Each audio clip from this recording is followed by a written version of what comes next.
So Bore Da, good morning. Thank you for joining us today. It's really great to have this opportunity to chat with you and talk to you about the price of pupil poverty guides.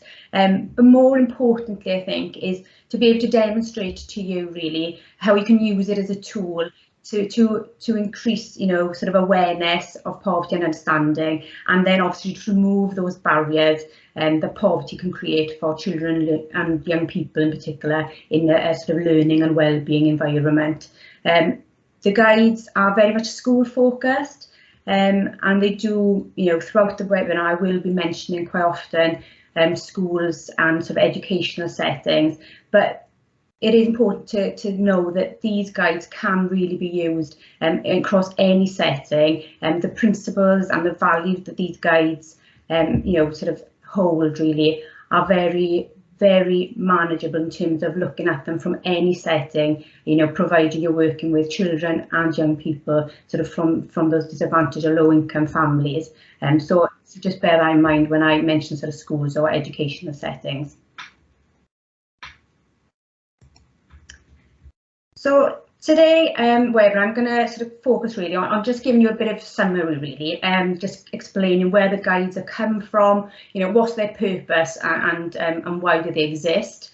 And then I'm going to sort of touch really briefly on child poverty in Wales. I'm not going to go into a lot of detail about child poverty stats as such, but I just want us to kind of have an idea when we're talking about poverty and child poverty, what we're alluding to and what that current situation is like within Wales currently. Then I'm going to be looking at sort of the impact that has on children and young people, especially within that school setting. And unfortunately, we know that it's not always positive by any means. It's often very negative, so we'll be looking at that. But then equally, what we're looking at is how can we use these guides, as I said, as a tool to make sure that poverty is not a barrier for children and young people in terms of their learning and well-being. So we will look at them. I'm going to also sort of mention sort of some solutions, sort of best practice ideas that schools I've been working with and other schools across the UK even have put in place in order to create change and make a difference for those children. So the guides very, so they were written back in September 2019 and were very much linked to the whole sort of commitment really from Welsh Government around sort of increasing levels of child poverty and how to tackle that, and looking at obviously the how to improve the mental health and emotional well-being of all children within Wales. The guides were very much written with a number of sort of stakeholder involvement and were developed with advice, if you like, and guidance from those key stakeholders, including obviously the Welsh Government Educational Division Department and really, really valuably, the End Child Poverty Network Cymru Steering Group members. Many of them are expertise in children in general, and also looking at sort of poverty and sort of families and that kind of thing, and have that practice of working with families on low income as well. So a lot of the advice and guidance came from those people to make a real impact, to make sure that the things within the guides are really what makes a difference to families and young people. What's really good about the Price Pupil Poverty Guides is that they are very much written in a Welsh context. So the legislations, for example, and policies and everything that filters through the guides are very much about what is, what's happening in Wales, and is very much linked to that.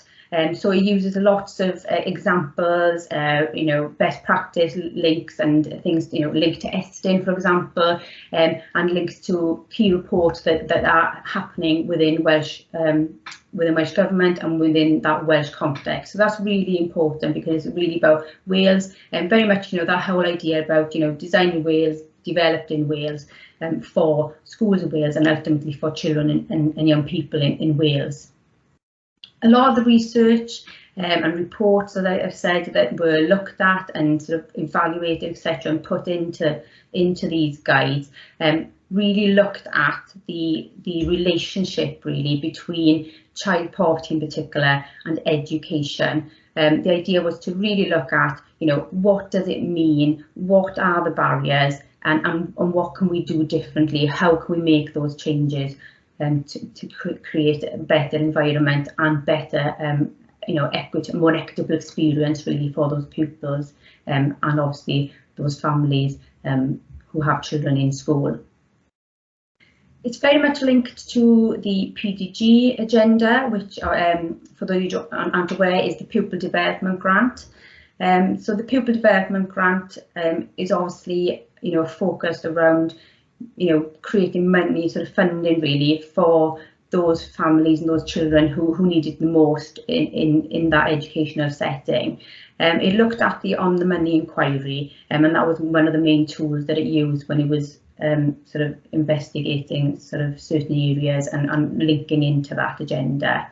And obviously what that was around was to look at the use of Welsh PDG, so how were schools in Wales using that Pupil Development Grant, and then obviously with the new sort of PDG Access Fund, that goes directly to the families who need it most. And the idea is that using the PDG agenda to link into this, because they both ultimately are around reducing the cost, if you like, of the school day to help those that need it most or need it most within the school environment. The guides are very, very much embedded in children's rights, and the UNCRC fits, throughout the guides. It's very much around that education for all, that idea of free education, and fits really well with any rights respecting school. So if there are any schools that are doing sort of rights respecting school, it fits really well into that as well. As I mentioned, the focus is very much on disadvantaged, low-income families, and does really, the whole point of the guides, if you like, why they exist, is really to remove those hidden costs that the families have to overcome, and to remove those barriers that we know unfortunately occur as a result of poverty for children and young people as part of their learning. So it's really about how can we remove those, how can we make a difference, and also raising awareness. Do we understand what's going on for children and people who are living in poverty? It's really important that we have a clear understanding of poverty, because only then we can actually do something and really make changes where it matters, by having a real clear awareness and understanding of poverty for those people. And obviously, now more than ever, unfortunately and very sadly, we are seeing an increase in the rise of poverty. It's not going away, so it's really important that we try and impact and make change where we can. So as I said, the guides are very much a resource for schools, if you like, but they can be used, we believe, within other settings, and it's very much a Wales focus one, as I said. And the idea really is that they raise awareness of the poverty issues that occur, and also then provide very cost-effective solutions, if you like, that we know and that we've seen throughout the evidence and research, etc., that can contribute to a much more improved learner well-being through that sort of whole school approach. It's about everyone being involved, and I suppose it goes back to those ideas about it takes a village to raise a child, that kind of ethos really. How does everybody involved in that community, in that school, result in being involved? So it's very much about all hands on deck to make those changes.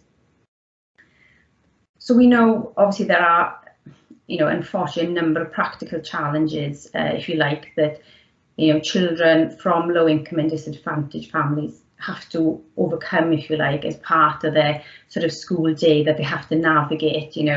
And what the guides do really is to look at those areas and create an idea really about how can we make a difference in those areas. These are the areas that we know are difficult for families and children, so what can we do about it?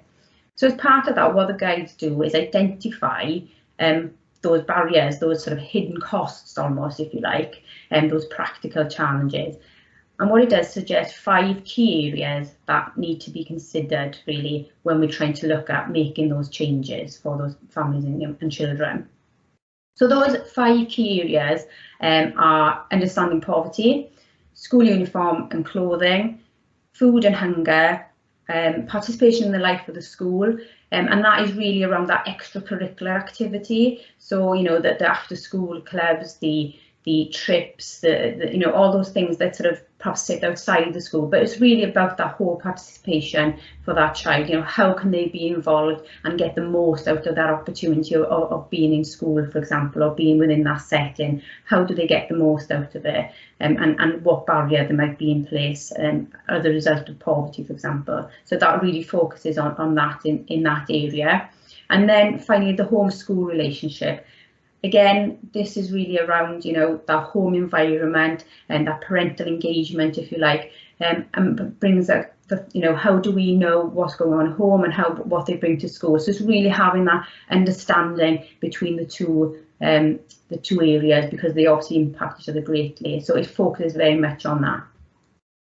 So like I said, each of the areas basically identify what are the key drivers, the sort of the main problems in terms of what they're having to navigate or deal with on a sort of daily basis.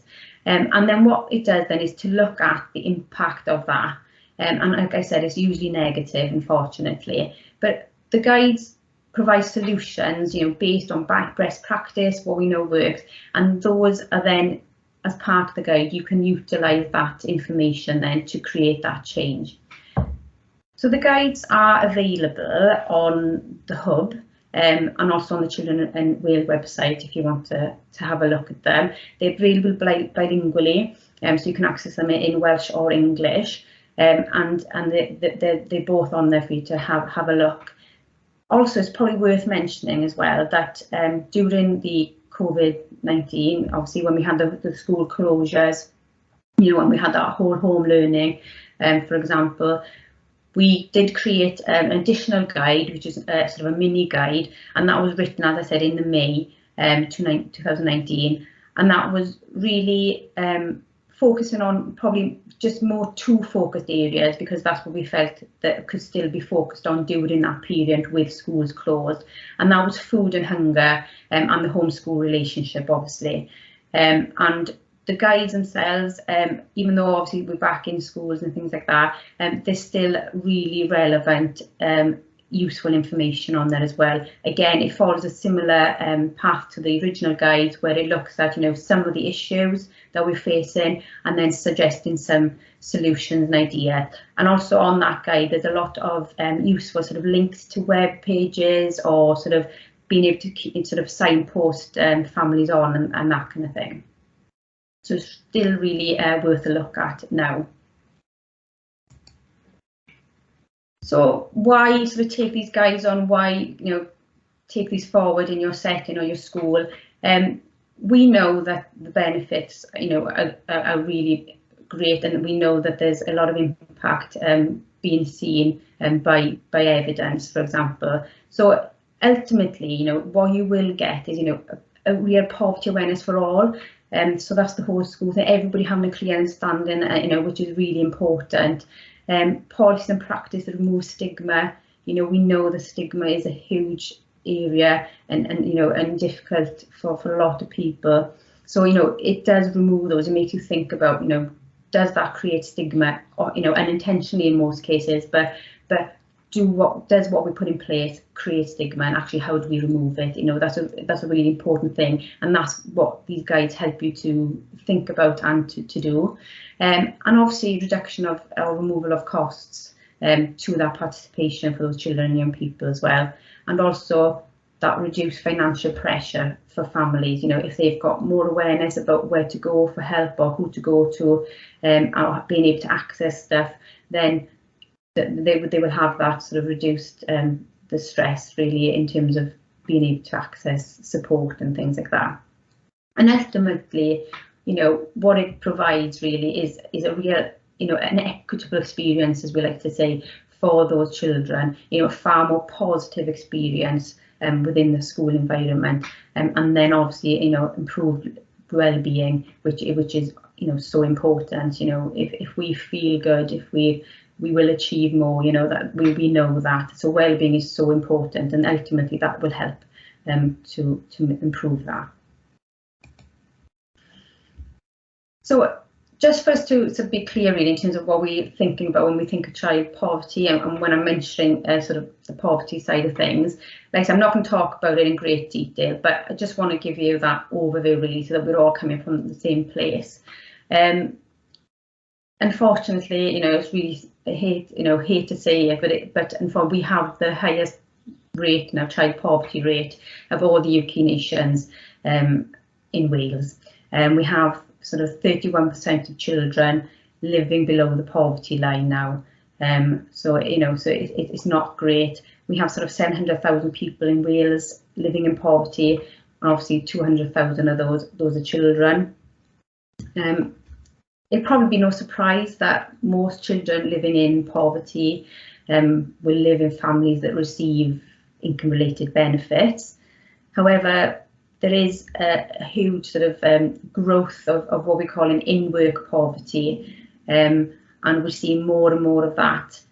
So that essentially means that more and more sort of from working families, and when we talk about sort of in work, it usually means that at least one sort of family member working within the household.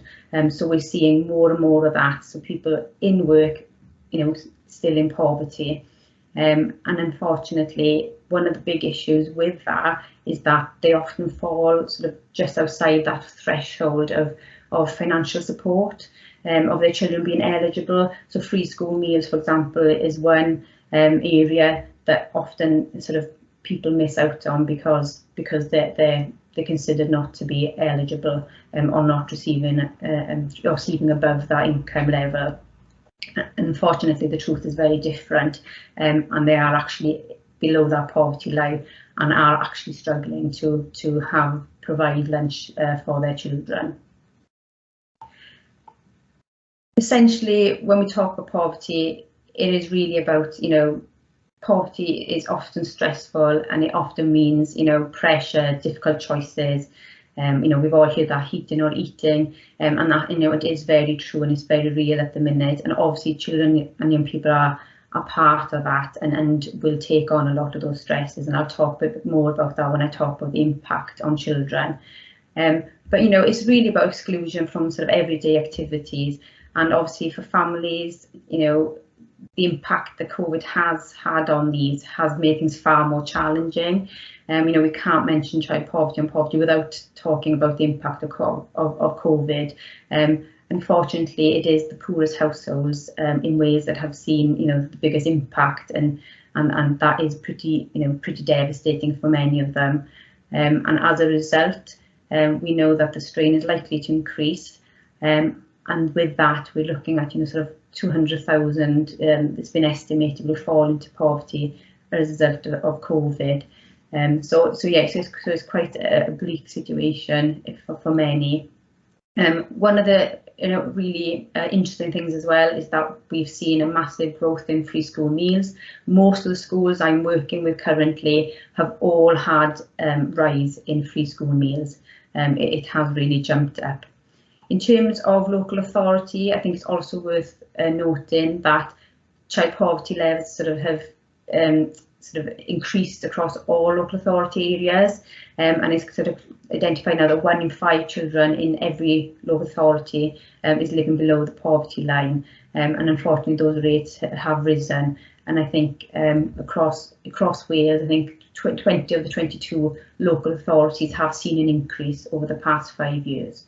So it is happening. It is in every local authority. And if you are interested in more stuff around the local sort of authority rates and etc., have a look at the End Child Poverty website. They've got really up-to-date figures there in terms of what local authorities' percentages are in child poverty rates.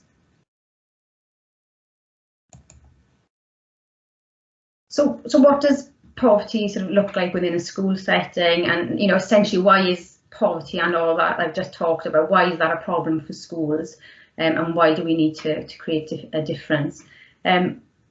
it's quite simple. We know the schools, at their best have potential to sort of provide children with opportunity to learn, make friends, participate in different events and activities, really have an experience.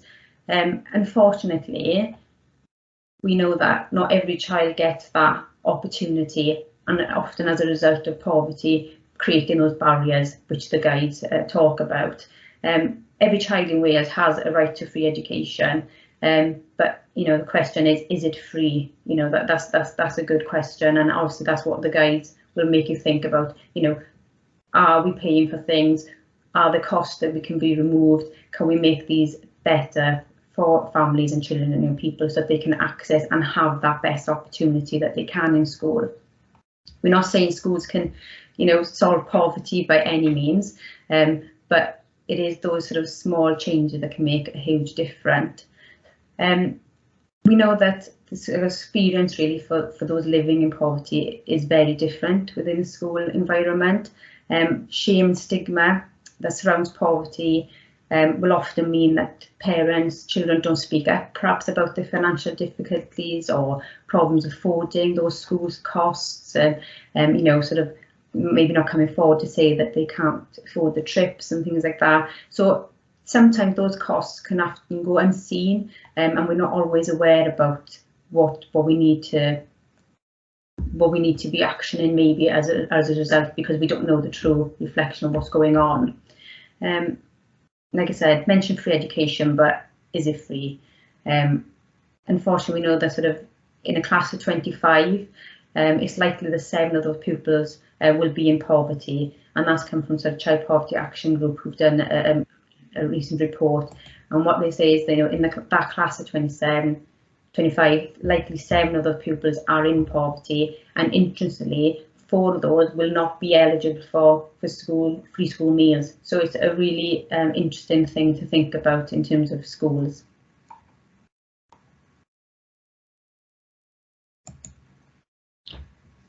So what does that whole impact look like then on children and people within that school environment? Well, we know that, unfortunately, poverty damages children's health and well-being, their learning, attainment, and obviously within that their future outcomes.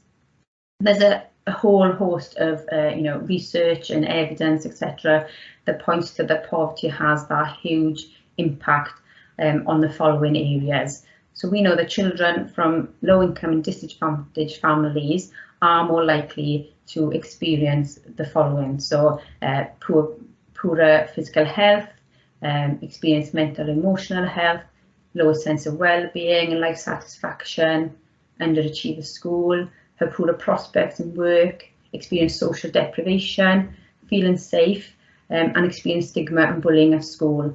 So it's a really tough environment for those young people to navigate on a daily basis.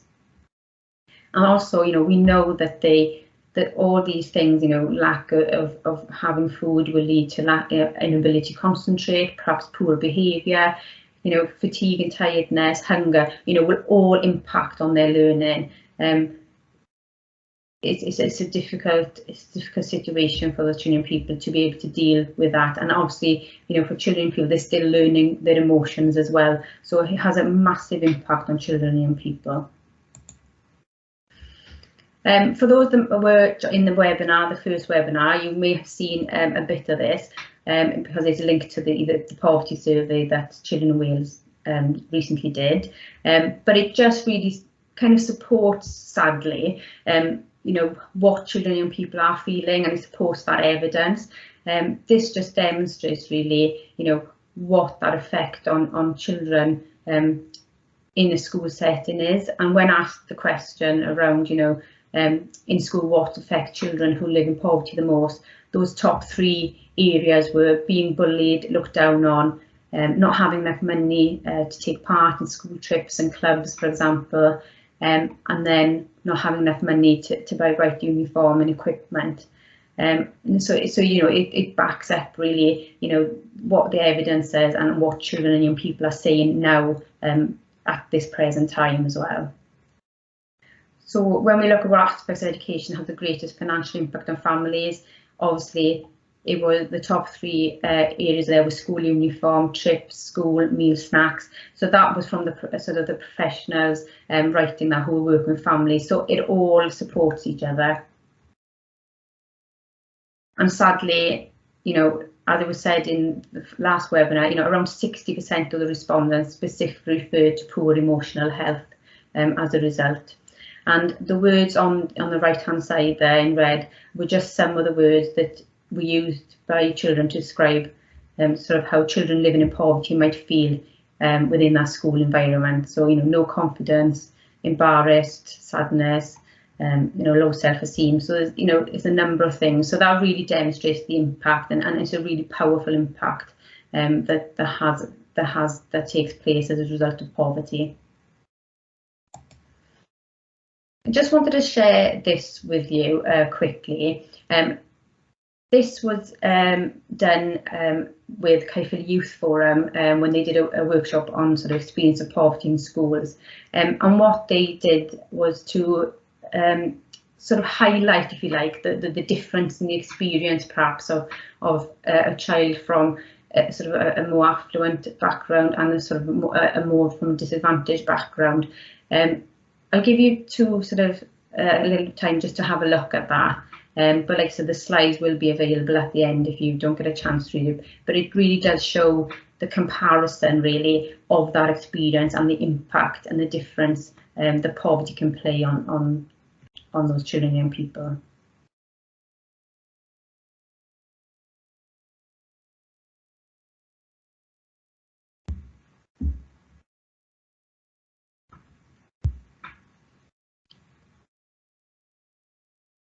So just to kind of lead on from this really, you know, children and young people have expressed that, you know, poverty can make you feel excluded, stigmatized, bullied, and often, you know, what they say is this, you know, the main reason what they say is because they can't afford or do the same things as their peers. That's a really important thing to children, and often poverty doesn't allow that to happen. They can't take part in the things that their peers would take in.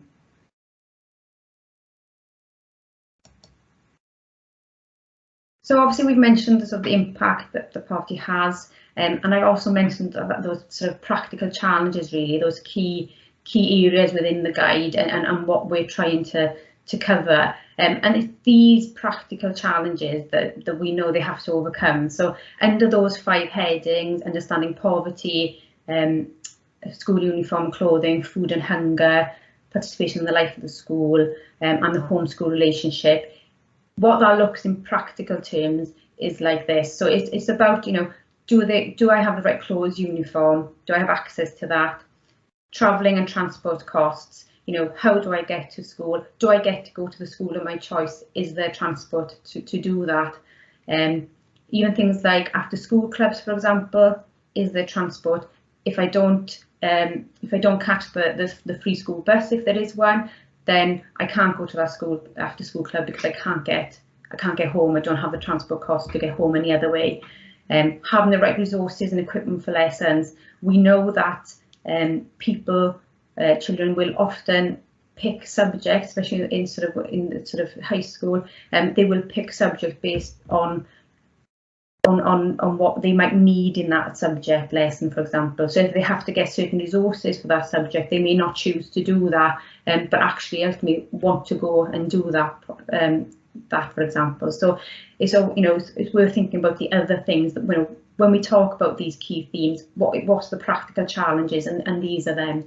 So stigma and isolation, we have already mentioned a lot around that, affording trips, being part of things, and then, you know, sort of food and the ability to pay for it, extracurricular activities and that kind of thing. So just to sort of come into the end now, because I know people probably have some questions, I just want to show you really how we go about implementing or getting children and young people to how you can implement this to make a change for children and young people. And what we've come up with in Children Wales is a number of resources, and we've developed a sort of 5-step process, really a simpler one. So that is around, you know, use, consider, identify, apply and review. And this is what you need to do when you're looking at the guides. The key thing we say to ask yourself is, to kind of look at, how does poverty affect your school community, your setting? It's not the same for everyone. It's very different in different areas, different geographical problems, maybe different staffing, different issues within that community. So, one size doesn't fit all. It has to be relevant to your school community and your setting. It's very important that if you're putting an action plan in place, that it fits your school, your needs, and most importantly, your pupils' needs, to make that change. So what's it really like for those in poverty? We really need to put ourselves in there. And so by identifying and using the sort of how to implement guide, which I've just mentioned there, which is using the guides, considering how can we move forward, familiarising yourself, if you like, with them, and commit to using them. Say, okay, we are going to take these forward. How can we ensure a sort of a whole school approach? How can we ensure that ethos, that we're all involved and take others on that journey with you? And then what we suggest is that you identify those needs under those headings, and start to populate an action plan, basically, in terms of saying, well, this is what we need to change. What do we do? What can we do better? Highlight those gaps, really, and then obviously applying that to that action plan to create change. So key considerations, things you need to take on with you. We always talk, it's about improvement. So well-being for all pupils, it's very important, that well-being aspect. The ideas are to, reduce stigma, remove the barriers to learning, understanding of that impact. What is that impact, and what impact can we remove by making a difference?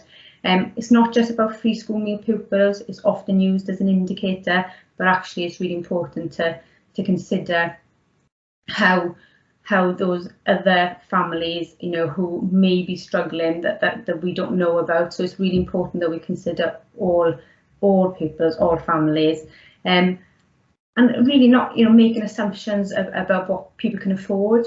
We don't know. People don't always come forward for reasons of stigma and so forth. So it's important that we don't make those assumptions. And then obviously look at the hidden costs. We think sometimes that, oh, it's only 50 pence for, a non-uniform day, but that could be 50 pence too far for a lot of families. And so it's really important that we think about what does that cost entail for that family, because it probably has a greater cost than just a 50 pence, for example. So it's really important that we take these into considerations, and when we're looking at the guides and working through those areas, that's what we need to be thinking about and always having in our minds. So just to finish really on some sort of solutions, if you like, these are all within the guides. I've just picked out some key ones that we use quite a lot, really, in terms of within the action plans within school. What we say really is, provide training for your staff to recognise poverty, to understand the impact of poverty. Provide that awareness training. Not everybody understands it. And it's really important that we do. Review the policies in line with poverty, like what, do we have ones that cause unintentional stigma? How do we remove those if they are there? And obviously key things to really engage with children and people at all levels. Raising awareness of benefits and grants that they might be entitled to. That is, a key one really, is signposting families and helping them know what's available to them and what could reduce that pressure or that stress for them. A lot in terms of uniform, there's a lot of swap shops, as they call them, or recycling shops now that they set up within schools. Those have been working really well with families, and it's the whole idea about sustainability as well. So it takes away that the idea of sort of like, oh, I need the help, and remove some of that stigma by being about sustainability, about making it better really to use second-hand clothing rather than just be buying new, for example. So that is a quite a key area that schools have taken, and especially with their pupils taking that forward in a lot of areas as well, and the children being really involved in setting that up. In terms of food and hunger, again, it's about supporting the parents to apply for free school meals, and having staff having knowledge about where to go to get that support, or what how to apply for that. Information on school scheme, local schemes and food banks, for example. Ensuring costs then associated with particular subjects, activities. Are we making sure that those costs are managed, for example, and how can we make a difference with those pupils? So if they do want to take a particular subject, what are we doing to help them take that subject? How are we managing those costs? Again, raising awareness of PDG Access Fund to those families. And then finally, on the sort of homeschool relationship side of it, is really about offering opportunities for parents, carers, if you like, for their own learning development, for family learning events that opens up parental engagement, for example, and then obviously looking at how we audit those who takes part in after school activities. What do we need to do differently? And again, just last slide really to finish with, these here are just some ideas, practical ideas, and then some of them really small, but like I said, it's those small changes that make a huge difference. And I'll give you 2 minutes just to have a look on that, in terms of some of the sort of solutions or ideas the schools have put in place.